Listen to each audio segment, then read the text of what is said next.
Good afternoon, everybody. DMGeezerjim here, continuing along in our series of dungeon mastering. This will be episode 5, if I'm remembering correctly. Series is getting longer in my brain than this actually has been published, but bear with me. There's a lot to go that goes into dungeon mastering. There's a lot that goes into playing D&D. And breaking it apart piece by piece into digestible chunks is a little bit of a challenge. Hopefully, we're doing an okay job of that so far. So, episode 1 was holistic. Who am I? What do I know? What are my main guiding philosophies as a dungeon master? Episode 2 was just a brief look at the basic rules, player handbook. If you're going to play for free, if you have the whatever. These are the rules that you need to be familiar with as a dungeon master. This is the source form. We did not go page by page, rule by rule, just a real brief overview on where to find things and what to focus on as you're learning. Episode 3, we spent a lot of time talking about turn sequences and the importance of knowing, when a combat action goes in, what is an action, what is a reaction, what is a bonus action, attacks of opportunity, all of that. Last episode, I actually put all of that together and demonstrated. It was basically a continuation. What we talked about in episode 3, we put into practice in episode 4. Pulled up a VTT, kind of walked through it, did some stuff. So this episode, I wanted to kind of pause and build on what we're working on, but at the same time, cover a very touchy, complicating subject, spell casting, okay? You can find it in Player's Handbook, and we're going to go ahead and go straight over to it. Don't want to waste a whole lot of time blah, blah, blahing. I am going to go directly out of D&D Beyond, which is just a digital reproduction of your Player's Handbook where'd my Player's Handbook go? Oh, there it is. For continuity's sake, if you are also using the Player's Handbook at home, I'll go ahead and look up and make sure that we have the right pages to tell you to go look on this page, that. So we're going to flop back and forth between ye old-fashioned hardcover and ye new-fashioned digital to make sure that both bases are covered. If you're a pen and paper, got the book at home, or if you're using D&D Beyond. Roll20, Foundry, each of those is going to present their spells and spell use in a different way. The rules are all the same. So we want to understand the rules, and then you'll adapt to the format that you choose to use. Magic permeates the world. First and foremost, spellcasting. What is a spell? A spell is discrete magical effect, a single shaping of the magical energies that suffuse the multiverse into a specific limited expression. By the book. In casting a spell, a character carefully plucks at the invisible strands of raw magic suffusing the world, pins them in place in a particular pattern, sets them vibrating a specific way, and then releases them to unleash the desired effect, in most cases all in the span of seconds. You could also say a divine caster isn't weaving and plucking, they're praying and channeling. Doesn't matter, the idea is still the same. It's just the harnessing of arcane or divine magical energies into the manifestation of a desired effect at a moment in time. That's a spell.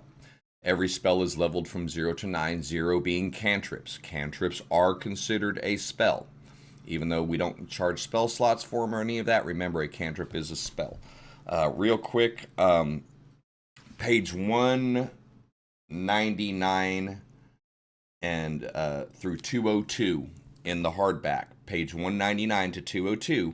I was going to cover the same thing that we're looking at here, so I'm going to put that down so I can focus up. Just wanted to look it up. Player's Handbook, page 199 in your standard publish. I don't know if alternate art might have a different page count. We shall see. But it's in chapter 10, all about spellcasting. That's where we're at. Every spell has a level of 0 to 9. That's an indicator of how powerful it is or how difficult it is. One thing to understand is we're gonna go by the book, and I'm just gonna explain as it goes. So this will probably be a little bit longer of an episode because we want to talk about rule as written, rule as understood, and then actual examples. And then I also want to give some of you first-time DMers a little bit of pointers to look out for, shortcuts, wording, things like that can end up setting bad precedents in your campaign. So knowing and preparing spells mixes in with spell slots. This handles spell slots and known and prepared spells in the same thing. This is setup. This is prep. This is character stuff. Using spells is going to affect both players and non-player characters. Let's understand how known spells go. Knowing and preparing. Right now, it's differentiated on. It's kind of a carryover from your older editions of Dungeons and Dragons. Clerics, divine casters, and I believe druids can change out their spells on a daily basis. We'll clarify that. Let me look while we're talking shit. If we're going to be thorough, let's be thorough, right? We'll go through each of the spell casting while we're talking about known and prepared. Okay. I don't want the spell. Let me go to class. Sorry, my apology there. Artificer class. Just going to scroll. I don't want to go. We're not going to worry about class. I just want to go comparison of spells. Okay. Artificer knows how many spells they can use. Each class is going to have a distinct table that tells you how many they can know. Cantrips known, spell slots per level. Now, spell slots is different than spells known. Spell slots, that means he can use... I describe it as, this is probably the worst way to describe it, but it seems to work for people. Your caster is carrying around X amount of bazookas, okay? They have, each bazooka is a different caliber. Call it gun, call it bazooka, whatever you want. First level is smaller, fifth level is larger, ninth level is your biggest. For each of those bazookas, they can fire it up to X times, which is their spell slots. And for those 4 shots, they have a selection of ammunition types they can use, which is the different spells they prepared. So my small bazooka, I've got 4 shots, and those 4 shots I can use on these specific rounds of ammunition, depending on which ones I carried with me, which ones are prepared. The worst part about that example is you could fire the same round all 4 times if you had it. You just couldn't fire a round that you didn't bring with you prepared. Maybe that makes sense to you, maybe it doesn't. Believe it or not, if you think about it that way, it kind of clicks. So you have 2 spells. We're looking at spell slots. Each character will have a given amount of spell slots based on their level and their class. You will be able to look at the table just the same as they are. There's no instances that a character is going to have more slots at level 5 than the same a different character of the same. 2 level 5 wizards, no matter what their names are, no matter how good or bad they're built, are going to have the same amount of spell slots at level 5. That's kind of a given. There's items that do things, but as far as organic spell slots, this is a concrete rule. This is something, the amount of slots that don't deviate, okay? So knowing the slots and preparing. Preparing is what bullets did you bring? What kind of ammo did you bring for your first level bazooka? What kind of ammo did you bring for your second level bazooka? That's prepared slots. Now, a cleric, first and foremost, there's a certain amount that you can prepare, okay? Let me try to find the numbers for it. This is part of the character building process. Let's go to the Artificer. We're already on it. How many spells can we prepare? You prepare the list of Artificer spells that are available to you, choosing from. Choose a number of spells equal to your intelligence modifier plus half of your level rounded down. This must be of a level for which you have spell slots. For example, if you're 5th level Artificer, according to your table, you have 4 first level slots, 2 second level slots. Correct? We got that. We'll work that. That's kind of an understanding. You refer to the table. It's not going to change. Don't worry about it. Refer to the table as often as you need to. Make sure your players are referring to the table. But that's fixed for the level. It's not going to change. Once you know it for 5th level, you know it for 5th level. So the slots are fixed. The one thing that can be variable is the preparation number. So you can combine with an intelligence of 14, your modifier being 2, your level being 5 divided by 2, dropping your fractions, is 2. You can have 4 total spells prepared. Your intelligence modifier divided by your level. And I believe that equation is the same for almost all of your classes. We'll see here in a second. So you can prepare those spells 4 total shots. So when we look back up here, remember we've got 6 slots, but he can only know 4 different kinds of shots. He could know 1 second level and 3 first level. He could know all 4 of them as first level and then upgun them into the second level, but they can only know 4. Even though they have more slots, there are situations where the character is going to have more spell slots. They're going to have spells prepared. And as a matter of fact, that's quite often. So be aware of that. Don't let a player make the mistake of saying, well, I've got 6 spell slots. Why don't I have 6 prepared? Because you don't have the intelligence or you don't have the level based on the formula to have that many prepared. Cool. So that's going to be a given for every class. We'll pop through each of them here in a second and cover it. The second thing to know is we know how many prepared. When can they prepare them? You can change your list of prepared spells when you finish a long rest. Preparing a new list of Artificer spells requires time spent tinkering, a minute per spell level. So technically, artificers can access any spells in their list, which is digitally. You just click on the Artificer list and it filters out all the spells an Artificer can cast. They can change them out at the beginning of their day. Okay, change your list of prepared spells when you finish a long rest. Okay, Artificer done. Intelligence modifier plus half of their level equals amount of spells prepared. Slots available will always be listed on the table according to the character class. Bard is a spellcaster. Oh, look, same thing. At level 5, they're going to have 4 first level spells slots, 3 second level slots, and 2 third level slots. Bards are a lot heavier based in magic. Okay. So let's look. 2 cantrips, how many slots you have available. Preparing spells. Spells known. Let me get back down to there. I'm sorry. Did I miss that? Up here at the top of it. Where's our spells prepared? Spell rules for general cantrips, spell slots. 1, and you can cast Cure Wounds. Spells known to show when you learn more bards. So bards are going to move a little different. Okay. They know X amount of spells. That doesn't change with their proficiency. That doesn't change with their level. It's a direct result of them gaining levels, gaining knowledge. So Bard spells known is given on their table as well. You don't have to do the math on that. And likewise, they have to be equivalent to the level they're able to cast. If I can know 9 spells, doesn't mean I can know a 4th level spell if I can't cast a 4th level spell. Okay.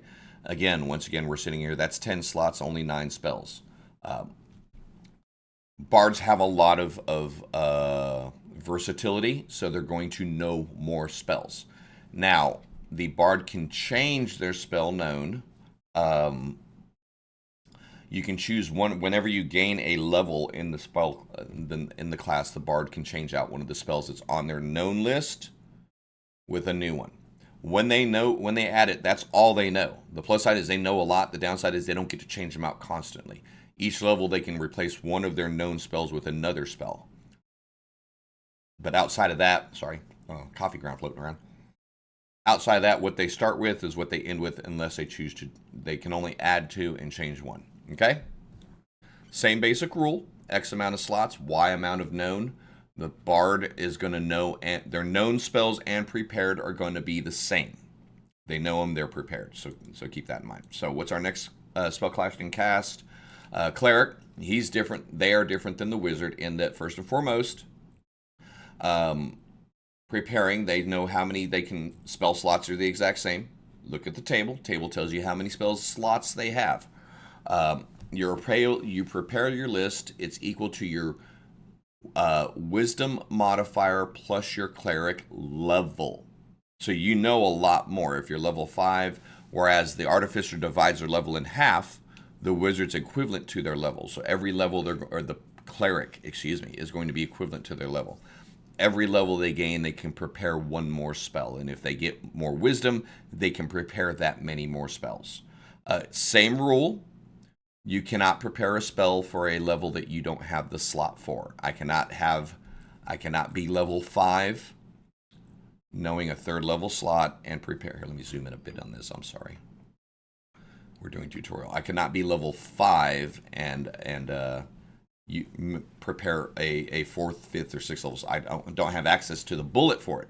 I don't have the caliber gun to fire that spell, so I can't bother loading the ammunition type, if that makes a little bit more sense. Okay, so that's their preparation is different. You see kind of where I'm getting at. We'll click through the rest of them here pretty quickly, but at the same time, almost every class that uses magic has a different method of preparation, a different number of preparation, and different access to their magic. Early on in episode 1, when I told you as a focus on your DM is make your players do the work, they need to know this. You just need to be able to check off on it. You know, if you get in that inkling that, wait a minute, you've used 12 different spells today and you're level 4. Oh, I had that many. No, that's where you pull the rule book out and go, okay, time out, da da da da da da. Don't try to commit every one of these to memory. Trust your players. Have them have some agency and responsibility for their class. Trust them to do it, and then just kind of back check it with the rules as you need to. When this is a perfect example of stuff that you don't have to memorize every bit of it. You need to know how the concept works, and then trust your players not to screw around. But at the same time, you know the source to verify it when it comes time to do that. Okay. So clerics can change out all of their prepared spells every day. The entire library of cleric spells for their level is available during their preparation. So they're versatile in that instance. They get a lot, and they get a wide selection. And they can change out every one of their prepared spells every morning if they want to.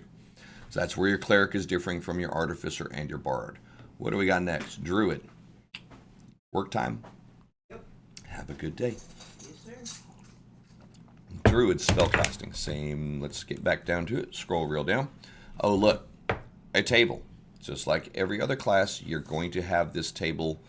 If your caster can use a spell, if your class can use a spell, it's going to tell you how many cantrips, how many slots. Druid is no different, okay?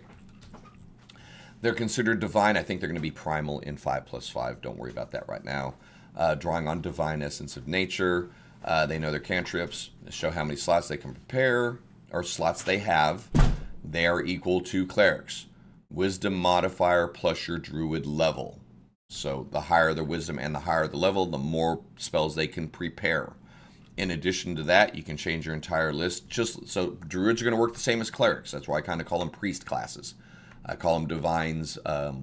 They're praying, they're meditating, whatever. Each day they prepare what they think they're going to need. Okay, druid, yay, done. Who's next for spellcasting?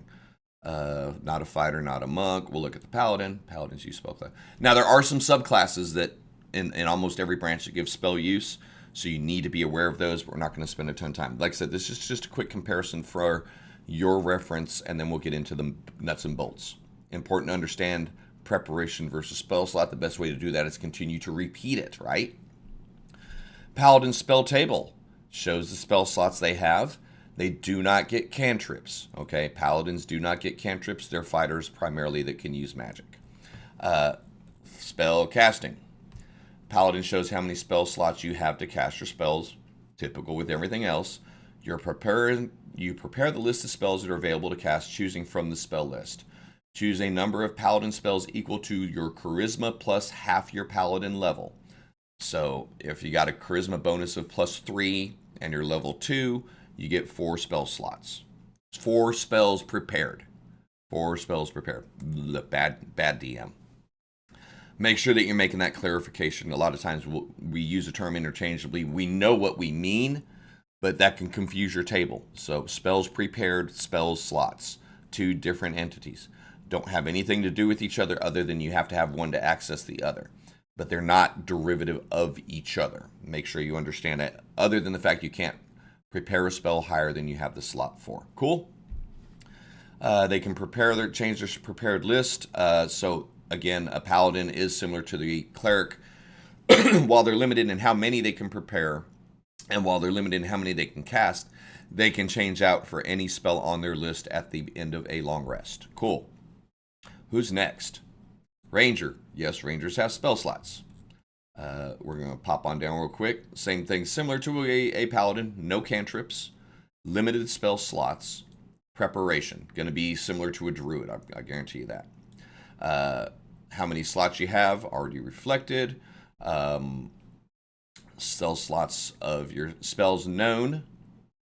Spells known column shows when you learn more spells of your choice. So this is kind of like a bard. He's going to pick, they are going to pick when they get to level 2, the 2 spells that they know. And those will always be known and always be prepared. You know, they can change one of those spells out each time they level. When this list goes on, they get to know more spells. At level 7, a level 7 ranger will know 5 spells and have 5 spells prepared. That's it. Period. The end. Part of their build. Cool. Similar to your bard. Ranger's bard magic is, the basic setup is similar. Not worrying about rogue. There are spell blades, trickster rogue, a couple subclasses. We'll get into it. Sorcerers. We're going to get deeper into sorcerers and warlocks at the end. We're just doing general right now. Obviously, cantrips known, spells known. They're going to know cantrips and they're going to work spells known. Similar spell slots are given right there. Most everything you need for a sorcerer is there. They're going to be different on their meta magic points. We'll get deep into that, like I said, on when we get to the specialized stuff. Okay, I just want to understand their ability spells known. Spells known shows when you learn more spells of your choice. They must be equal to that of which you have spell slots for. At 3rd level, you can pick a 1st or 2nd. When you gain a level, you can choose one you know and replace it. So their spells known are just like the ranger, just like the bard. They only know what they know. They can change one for one out when they gain a higher level. That's it. What they know is what they have prepared each day at the end of a long rest. Sorcery points add a whole dimension to it. Worry about it in a little bit. Okay, 2 left. Yeah, we're not worried about we already did Artificer originally, and we're not going to worry about the Blood Hunter. That's a optional class. It's not balanced for crap. There's also the Chronomage. And all. We're looking at basic classes. Don't worry about the fancy stuff. Warlocks always have 2 spell slots. Always have 2 spell slots. Okay? They know cantrips. Cantrips will increase as they go. Spell slots, well, excuse me. They eventually get 2 spell slots. Eventually get up to 4. Spells known, spell slots, same thing. They know what they know. They gain a new spell when they level. They can change out a 1 for 1 if I remember correctly. Let's just verify that.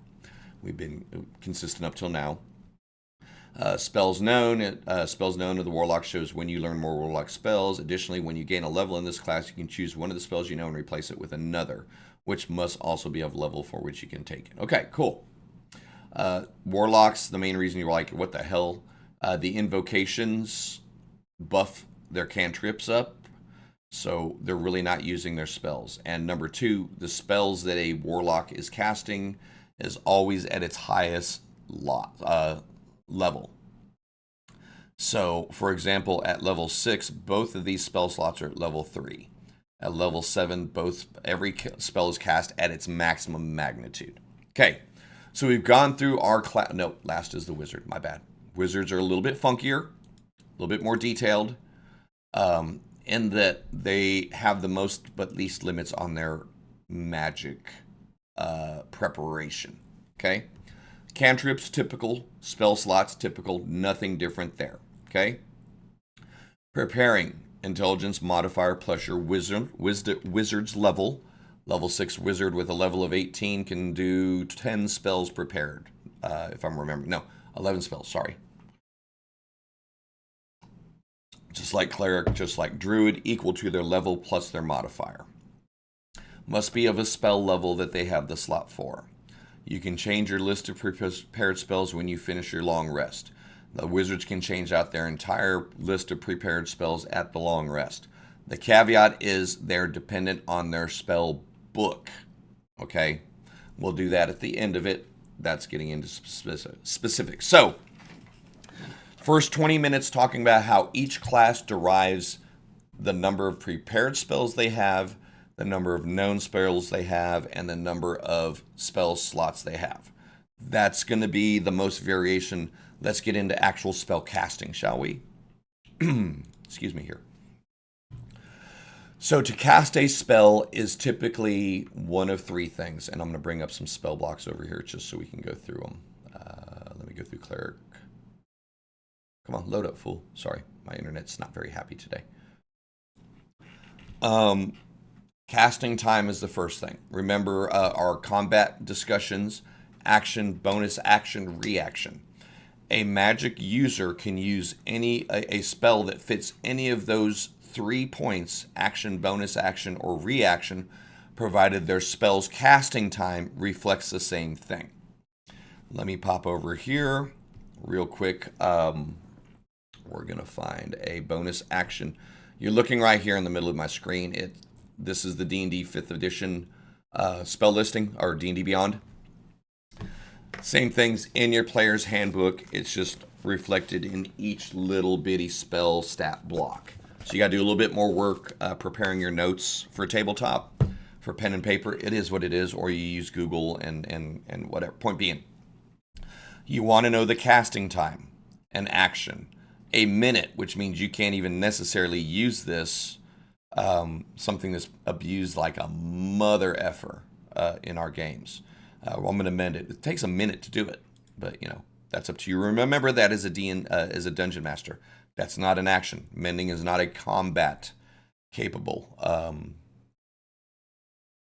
cantrip. Sorry. First levels, and then we get down here for a bonus action. I'm trying to find a reaction. I think one of the best reaction spells examples is shield. So don't want to dig too far there. But so we're understanding to cast a spell, we're going back to the turn sequence. It's your magic user's up. I want to cast a spell. I've moved 20 feet. I've gotten my line of sight. I want to use an action to cast a spell. Okay, cool. What spell are you casting? I'm talking you straight through an example of spell use. I want to cast Magic Missile. How does Magic Missile work? This is reflected on their sheets. Your characters, your players need to bring this stuff to the table. Oh, I have it on cleric spells. That's why that's funny. Let me do all spells. Sorry.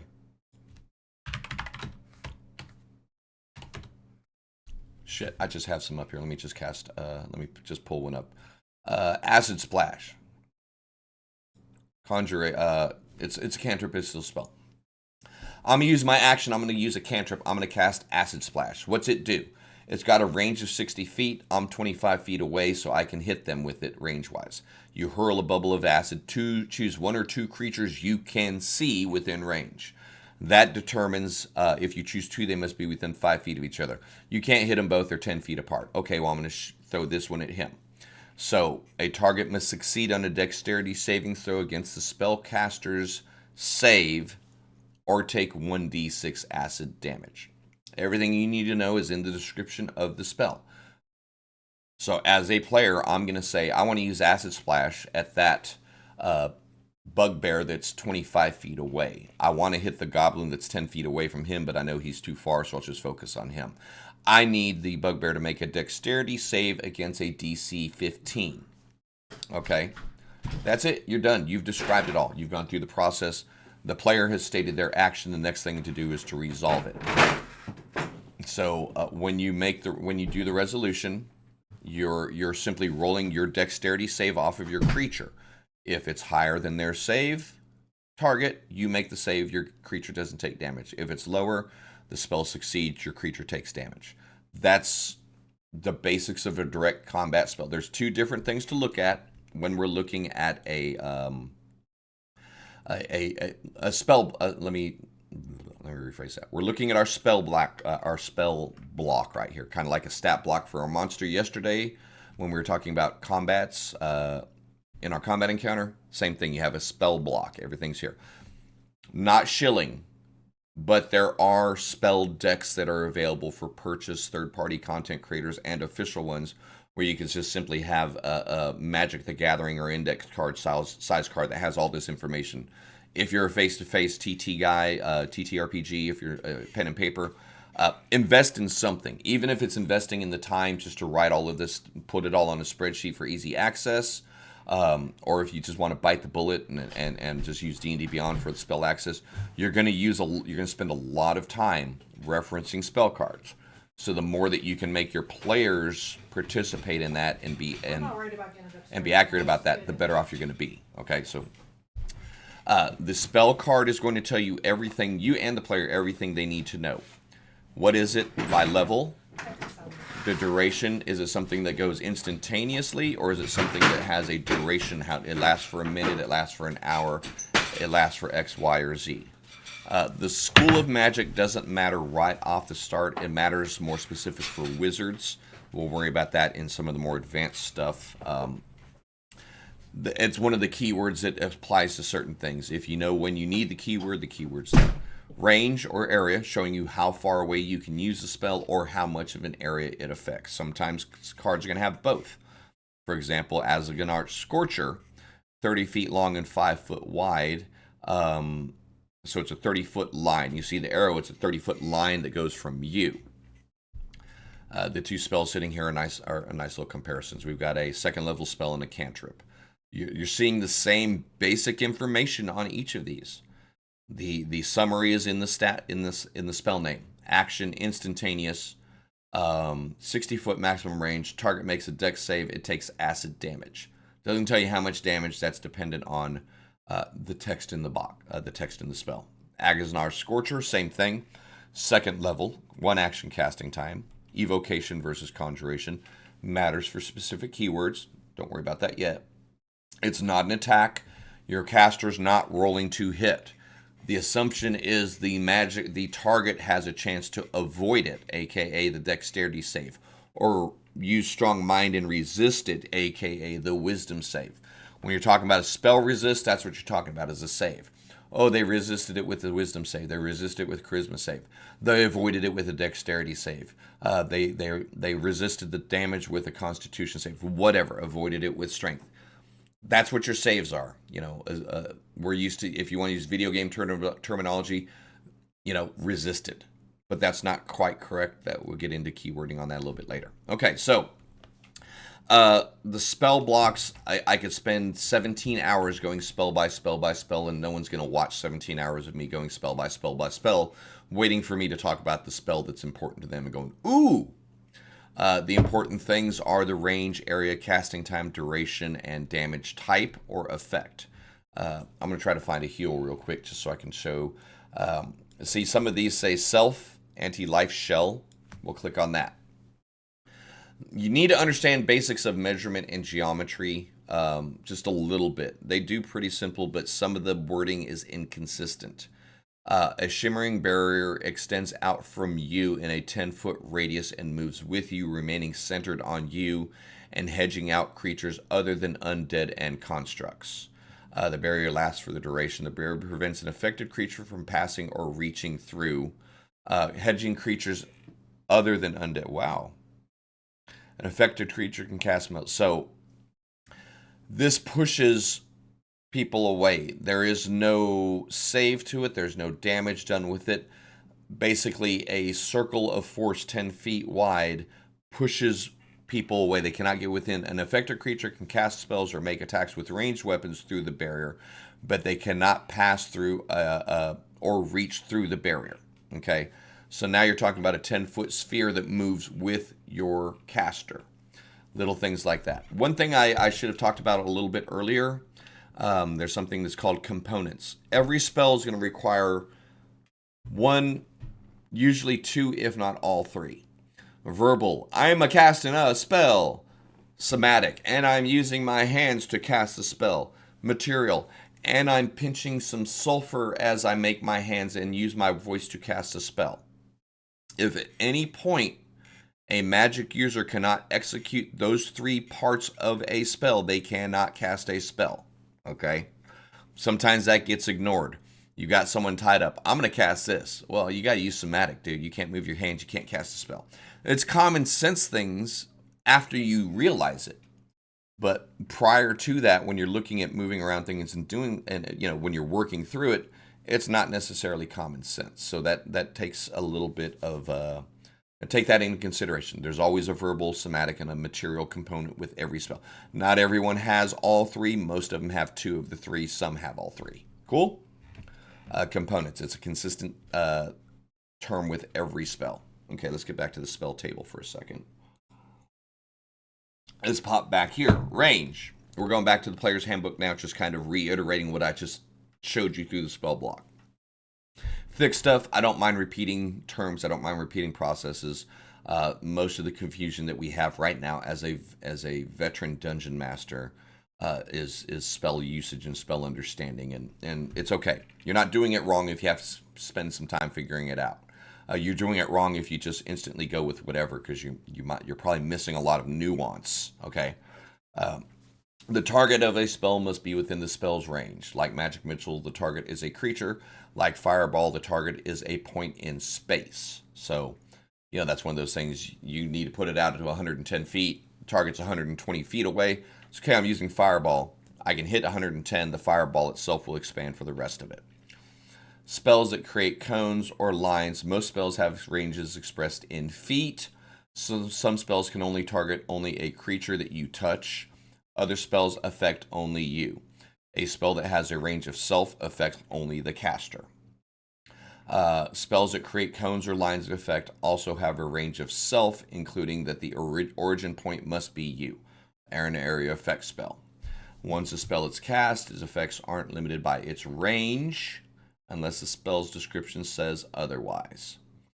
That's a little bit of a tricky wording. Some things, for example, charm. If you charm a creature, it's got to be within 30 feet of you. If it moves 80 feet of you, it's going to stay charmed unless the spell says the creature must remain 30 feet of you. Okay, that's kind of one of the lawyer linguistic languages in. A lot of times your players are going to use that. If you have a rules lawyer, beware of that line. Make sure that they're reading the complete box text of the spell, because a lot of the spells take care of that. AKA, unless the spell's description says otherwise. When that's applied, it's applied. Okay? Sorry. Components, verbal, somatic, material. We talked about it a little bit ago. Most spells require the chanting of mystic words. Just that's part of the activation. Somatic, same thing. If you can't do that, that's a problem. Material, particular objects. There's a couple steps around it. Let's talk about it while we're here. They make a big deal. This is a little bit critical of the system. They make a big deal about everything requiring a material component, but then they give the players a component pouch that has a near infinite supply of material components. And then they say, or you use a spellcasting focus, which can be a wand, a rod, or whatever, and you don't have to have the components. But if there's a cost associated with the component, then they have to have the component again. If a spell states the component is consumed by the spell, you must come up with a component for each casting of the spell. So that's where a little bit of home ruling comes in. It's a nice way to make sure that you're draining you're activating an economy as well. Make sure that if they need a 500 gold pieces worth of diamond to cast a spell, that they have that diamond and the diamonds go away. If you want to make sure that pinch of sulfur that gets consumed every time they do a fireball, that they have to eventually refill that, that's up to you. If you're doing that, then make sure you're tracking your ranger's arrows, because you don't want to be screwing with your magic users, making them track every little component if you're not making everyone else track something. Track food, track water. So that's where the realism factor gets in. It's designed as a balance, but it can also become cumbersome for you to run. So go with the simplistic component pouch spellcasting focus early in your DMing career. As your games evolve, as your settings evolve, you may lean a little bit deeper into that. Okay, Schools of Magic. Ooh, excuse me. One more, sorry. Ooh. Oh, trying to make a recording while you get a sneezing fit. That's embarrassing as hell. Abjuration, conjuration, divinations, enchantment, evocation, illusion, necromancy, transmutation. that tells you what each spell is, what kind of spell it is. This matters more to wizards and keywording than it does to anything else.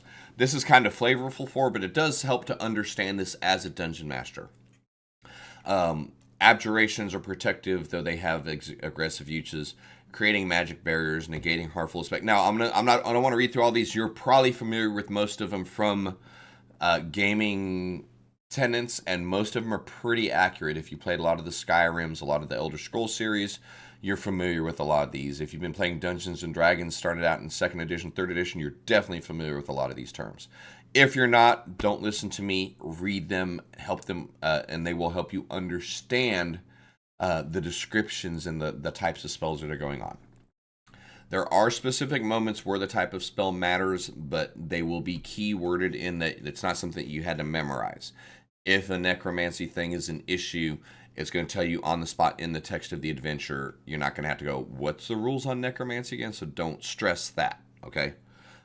Your specialization wizards, they're going to know more about their specialization than you do. You just need to make sure they're following the rules. So don't waste a ton of time trying to memorize every aspect of the schools of magic and then memorizing how each spell has one. No.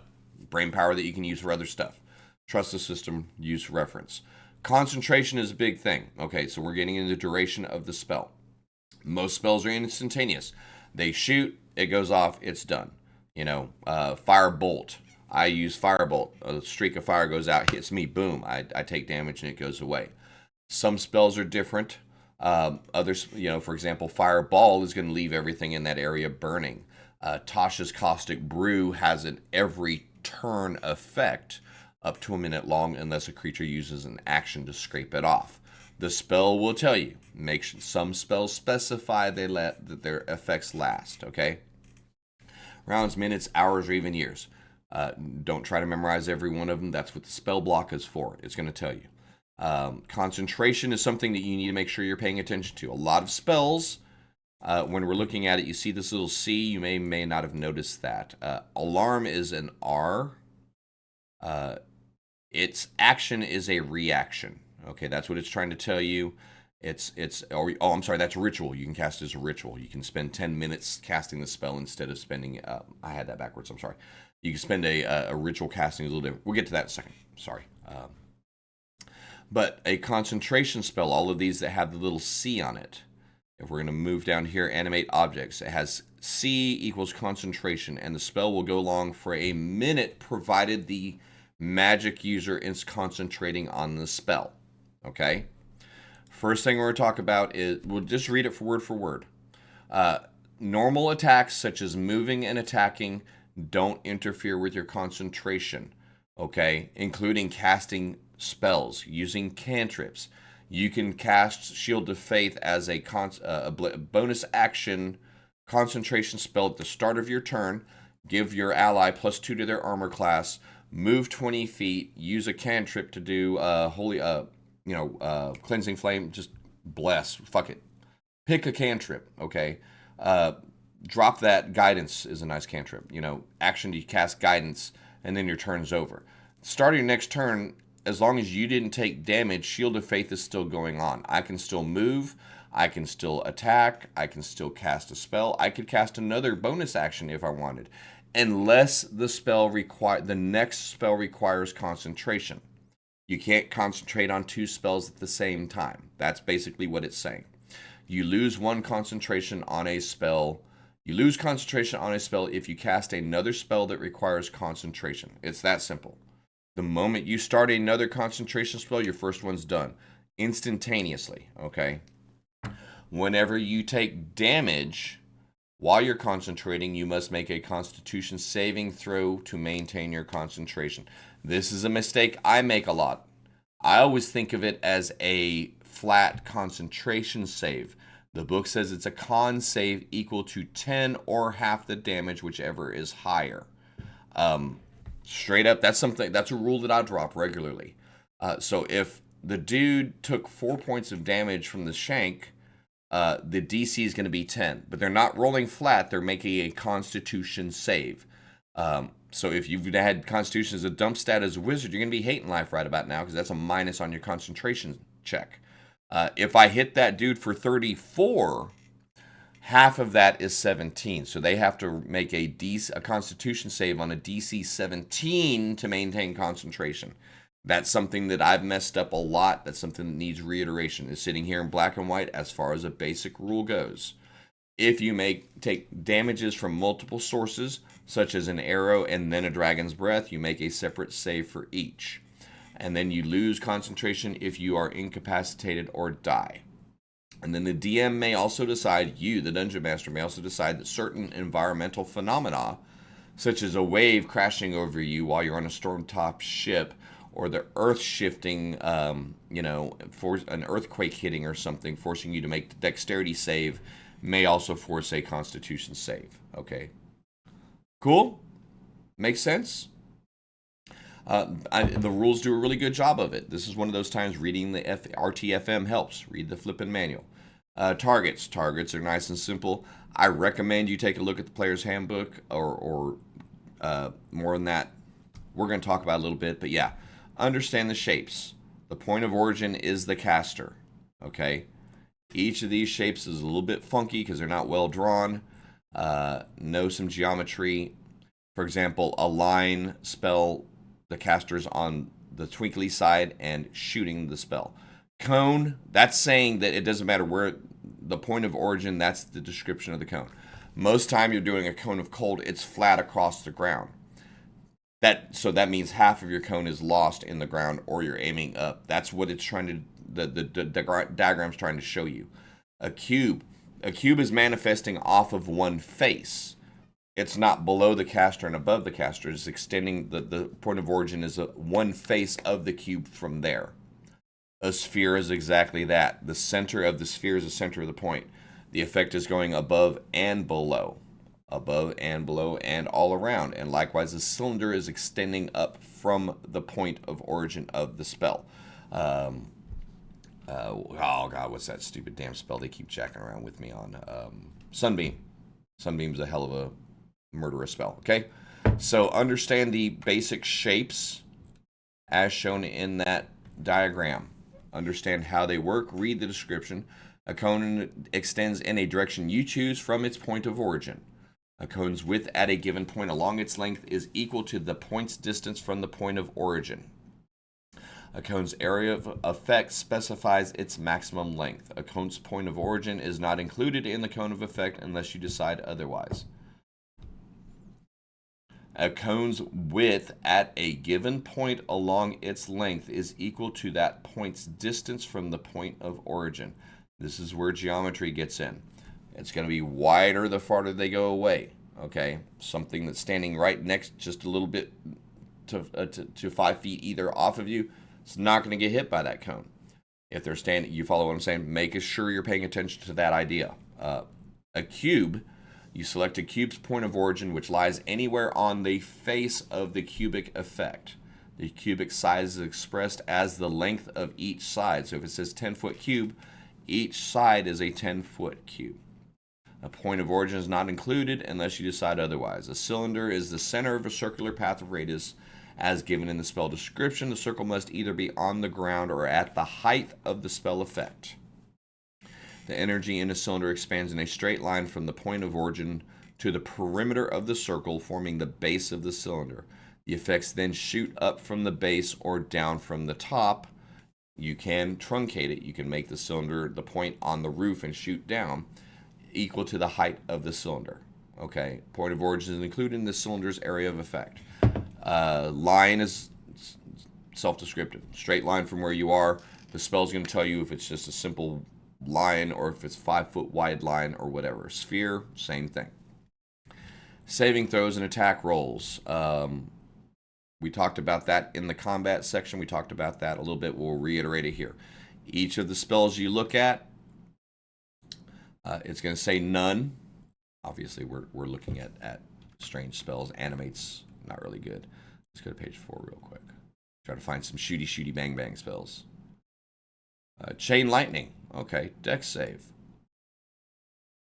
Tells you in the spell description. Anything that's hit by the target, any target that is affected by this has a save on its dexterity. This is a ranged. Chaos Bolt is a ranged attack. They do not get to save. You either hit or miss based on your strike. Okay. Wisdom save. Charm person. The target gets to save on their wisdom. If they make the save, they're not affected. If they resisted the spell, if they fail to save, the charm goes into effect. Okay, understood there so far. Cool. We're about getting in there. Shit. Combining magical effects. The effects of different spells add together while the durations of those spells overlap. The effect of the same spell can cast multiple times, don't combine. However, the most potent effect will arise. You can't bless the same person twice. You can't stack the fire damage from... You could cast 3 fireballs in the same spot, and each one of them is going to resolve as a separate spell, even if it was one after the other.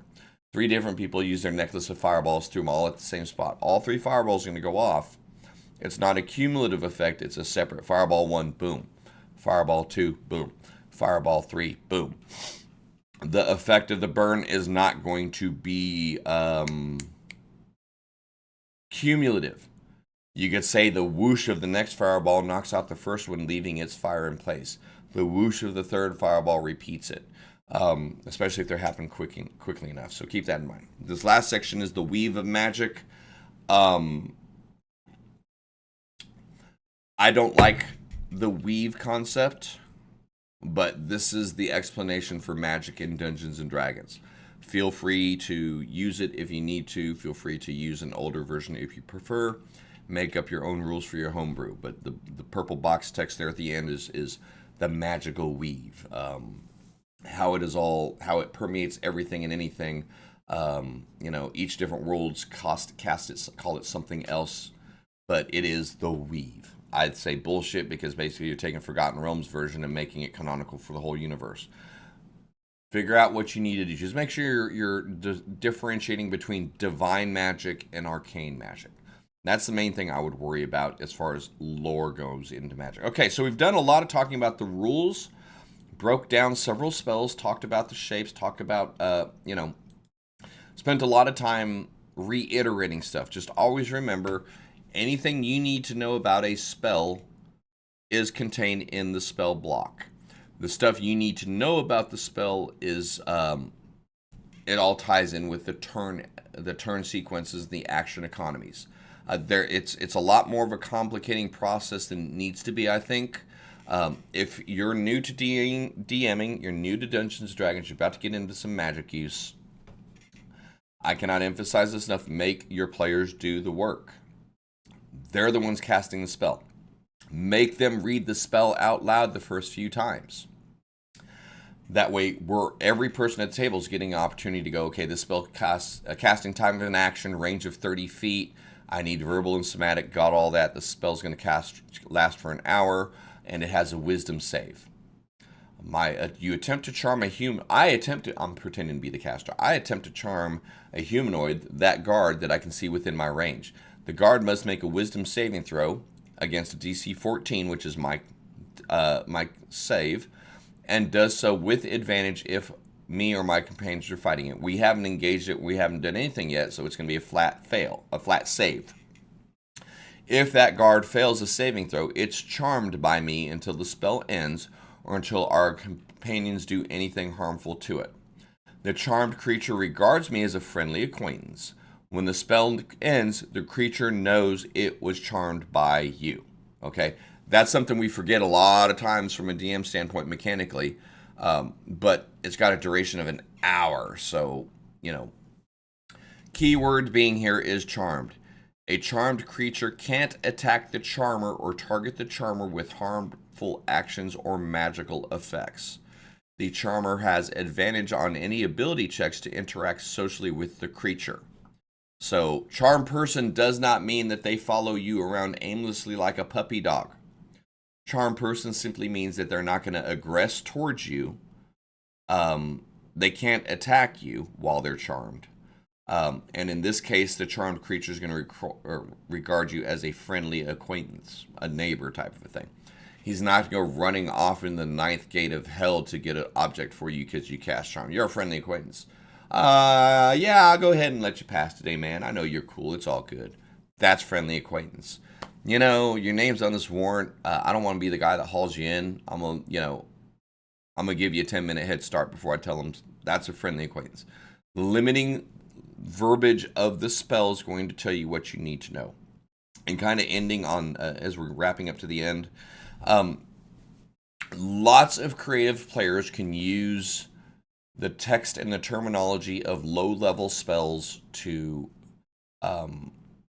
mimic high-level spells. This is where, at a low level, early on in your dungeon mastering career, it's going to happen to you. They're going to abuse it. It's just a lack of knowledge, a lack of consistency. Until you get practice, it's going to happen. But I do live by the precedence rule. My precedence rule being the higher level a spell that specifically states something happens, anything below that spell is excluded. For example, let's talk charm here, and then we're going to look at friend. Okay? Charm Person is a first level spell with an hour-long duration of casting time of an action. Regards you as a friendly acquaintance. The spell ends, it knows it was charmed by you. Okay, charmed is making the person be friendly to you. Let's look at command, and then we'll look at friend. Okay?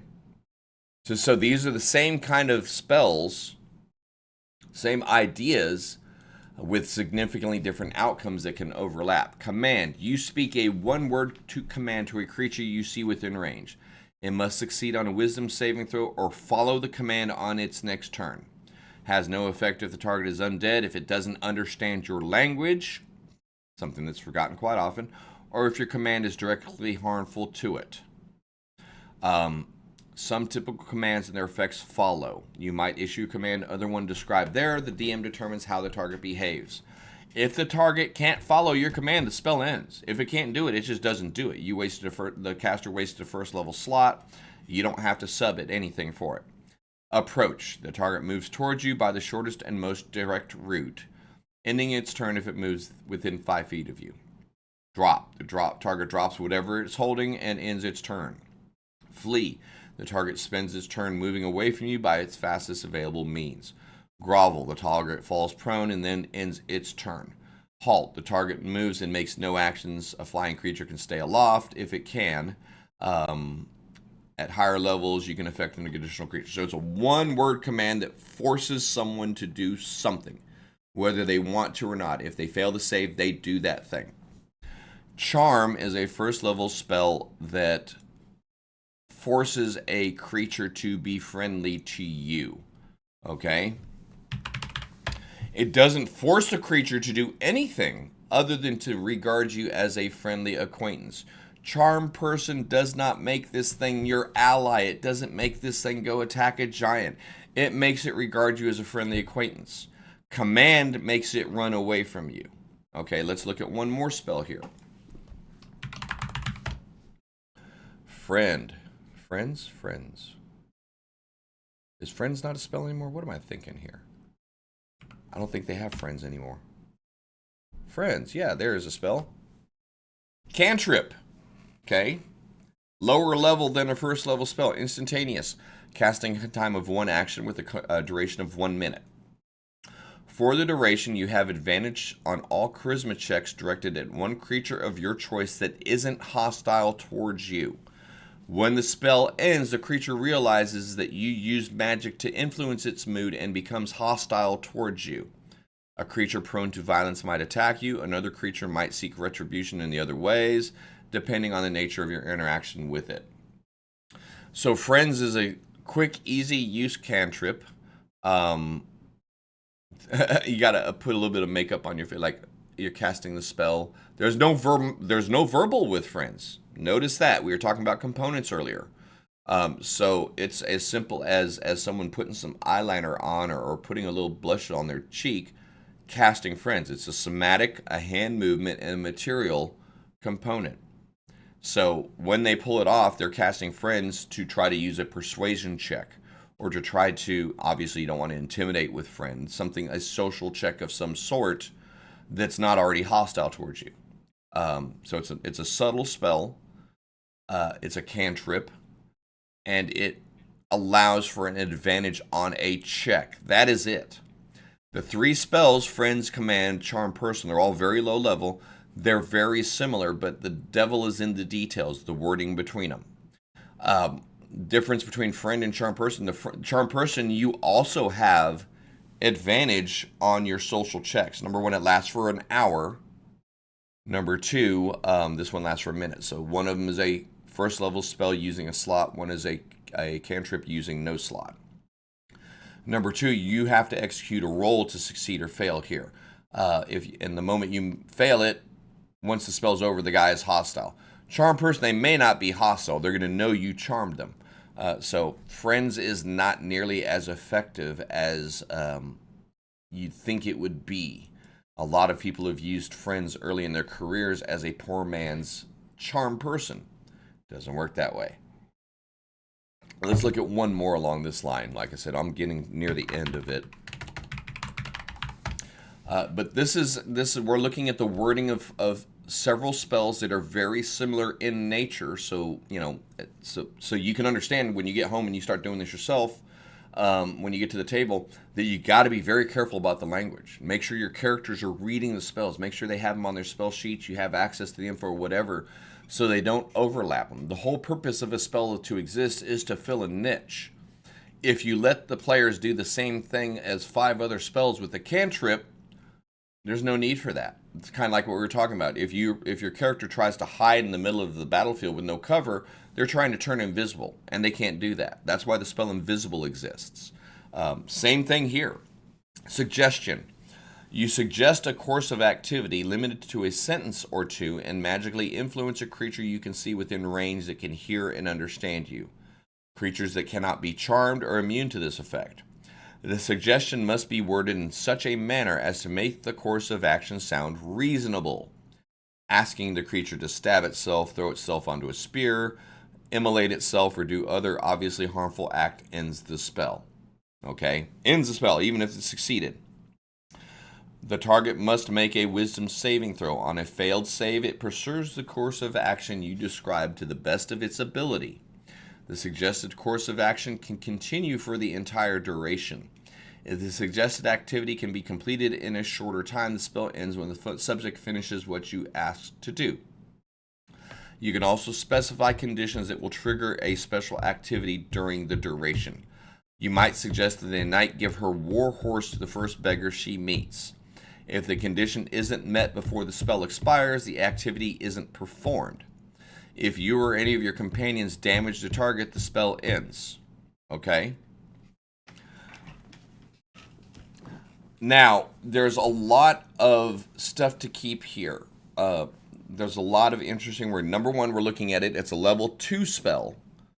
So it's like a fusion of command and charmed. The target cannot, if the target's immune to charmed, it can't have a suggestion put on it. So we're assuming there's some charm here. School of Enchantment lines up with that. Verbal material, snake's tongue, a bit of honey, but it is what it is.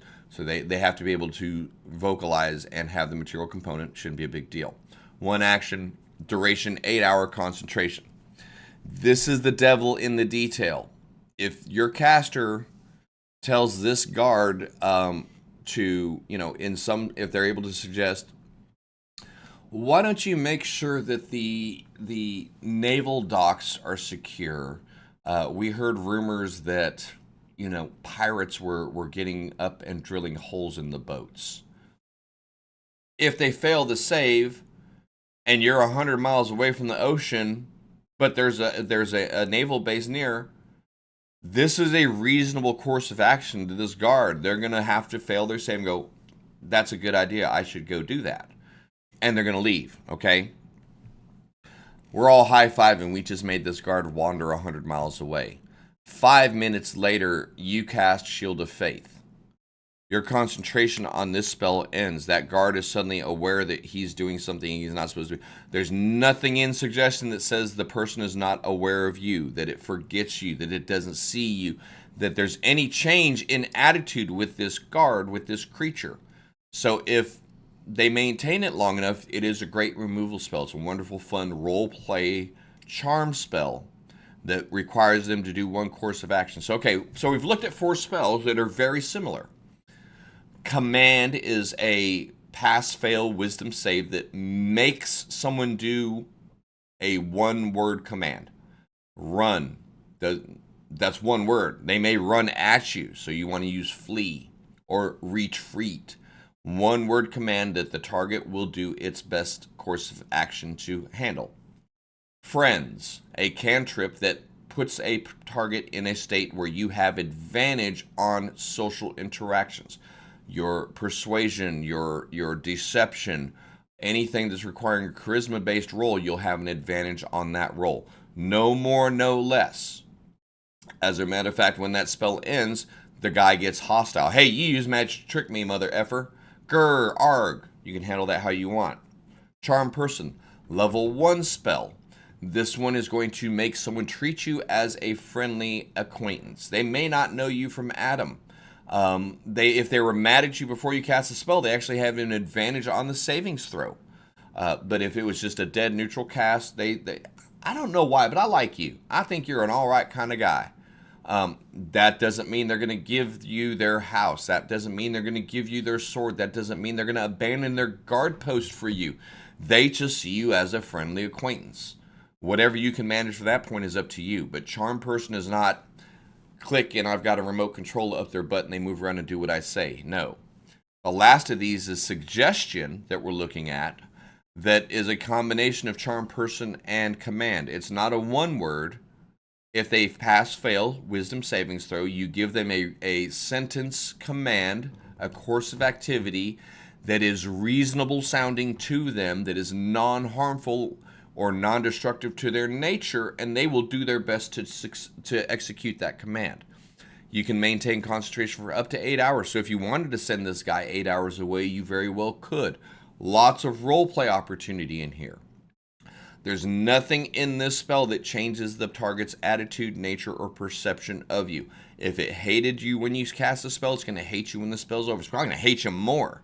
So don't forget about that. As a dungeon master, heavy use of suggestion is a wonderful way for your party to make their own enemies. You know, you've created your own BBEG. You've sent every guard marching into the desert. All of them survived. They all know who you are, and they formed a cadre of assassins to hunt you down because of abuse with suggestion. I'm kidding. That's a little bit of an extreme example. But yeah, just to kind of close out the discussion on magic, and in this episode, in this segment, remember, everything you need to know is found in Chapter 10 of your Player's Handbook in not excruciating, in very plain form, understandable terminology. Easy to check out, easy to read. Player's Handbook Hardbook, that's going to be Chapter 10, sitting in on page 198, 199. 3 or 4 pages worth of stuff. Dungeon Masters, make sure you read it. Make sure you understand it. Do not try to memorize every spell in the book. You don't have to do it. You're not supposed to do it. That's your player's job. Your player's job need to come to the table with their spells. Your job is to know what to look for to make sure they're doing it right. And that's range, that's resistances, is it aimed versus resistant? What is the area of effect? Verbal, somatic material. How are we using the components? How does the concentration rules work? A little bit of the meta thing you need to be aware of is making sure your players are tracking their spell slots. If you got that level 3 wizard who's cast 9 spells and you ain't taking a long rest and all of them are spells and not cantrips, you need to know to go check the wizard class table to make sure that they aren't finagling, or maybe they're unaware, or they forgot, whatever. The balancing act for magic users is prepared spells and spell slots. If they can use whatever they want, whenever they want, they're all powerful.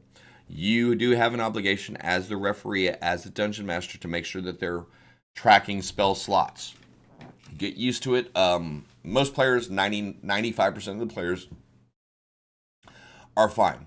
1 in 20, for whatever reason, the critical roll, the critical fail, the critical success, it actually carries across to real statistics. Go figure out. 1 in 20 of your players is going to fucking cheat.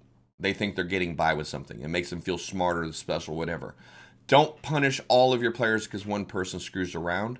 pull them aside, call them out on it. If you need to kick them away from the table, kick them away from the table. But don't get arbitrary because you know one person's jacking with the rules. That's kind of not fair to the rest of the people that are. But make your players read the spells out. When you first start out as dungeon mastering, when your players first sit down to the table, make them read the spell effect out. Make sure that everyone's on the same page as they execute it. That's going to help reinforce concepts in your brain. Spellcasting takes up a lot of time in Dungeons and Dragons, and all we've talked about is combat level spellcasting. There's a lot more stuff that we'll talk about in non-combat encounters and in other segments. So much stuff to talk about. So much, it's a daunting amount, but I'm here to do it. I'm here to try to break it down into understandable, digestible, yet informative sections. So we spent a little over an hour on spellcasting, and I don't think I spent enough time on it, but I don't want to make you guys consider droning on and on. Consider this basic spellcasting.